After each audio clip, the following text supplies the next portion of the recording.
Last season, Portmore's top striker over the last couple of seasons.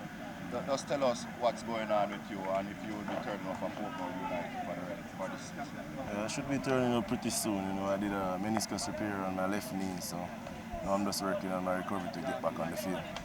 Give us an idea of the stage of your recovery, where you're at and how soon you probably can expect you back. Recovery is going pretty well. I just resumed training with the team, so soon I'll be back on the pitch. Okay. What your thoughts on how the team is performing and what they look to come in and offer to the team when they return? Well, the team has been doing well. To be first position for quite some weeks now, that's pretty good. So I just want to come and add some leadership and add some goals from the strikers because the goals are coming from midfield and wingers and centre backs. So I need to add some goals up top. Any other thing missing with the team? No, the team has been doing pretty well. Good cohesiveness, good vibes, good rhythm. Everything is going well. Just a setback today, we have to work and come again. So what anticipation from yourself as you look forward to make it return? You have any targets? Certainly you'll be looking to want to go all the way this year. Any personal targets and team targets as you look forward to returning to the season? Yeah, that's sure, because you have to set that before the season starts. So for targets, we always want to make sure we're in the playoffs, and then as a striker, I want to be in double figures regardless. So that's my aim.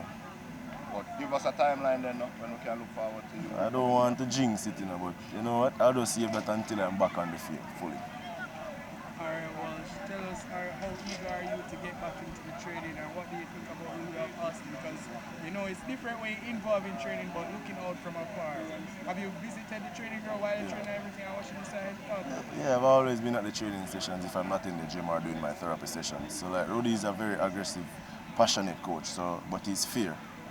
So like he'll give you the hard work and you just have to do it. And if you're working hard in training and doing what you're supposed to do, he's gonna put you out there to get your chance. So he's pretty fair and I like that. You have any targets that you set for this season when you return? Well, we know you say you don't want to talk about when you return, but when you return, what are your targets? My target is to just, whenever I return, I'm just not out again for the rest of the season and I just make sure I get to double figures and hopefully the team is there with the championship. What do you think about this Portmore team right now in terms of what are your future plans after this season? When you get back big, start scoring, what are you looking to move along the Portmore? This is home for you. Right now, this could be home because I just recently have my kid. I got my son now in Jamaica, so like that's something I want to focus on, a two-parent home for my son. But at the same time, if there's branching out for overseas or stuff like that, I have to think about it because age is not really on my side right now, so that's something I have to think about. Wish you all the best. Hope to see you soon as a Portmore United fan. Thank you.